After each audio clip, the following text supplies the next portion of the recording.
When you need to add a thin strip to your designer series paper or your cardstock, such as this one here, it's always best to add your adhesive to the larger part rather than struggling and getting adhesive on this and dropping it, or, if you're like me, maybe you have tremors.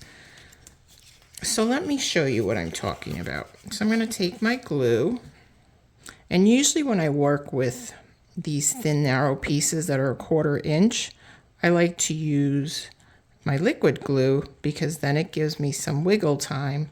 So I'm just going to add a thin bead of glue, and I'm going all the way down from the top to the bottom. And then I'm going to take my strip and I'm going to add it to this base. And then I'm going to wiggle it around to get it right where I need it. Turn it over, and I'm happy. I put it down. Good. And then we're just going to trim that off.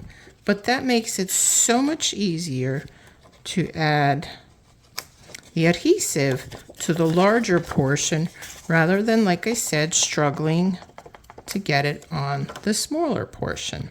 This also works for small pieces such as this one. So I'm going to do the same thing. I'm going to add some adhesive to this piece, and then I'll add my strip right along the top. And then I can trim it down. Just tap it, press it, and then we'll trim that.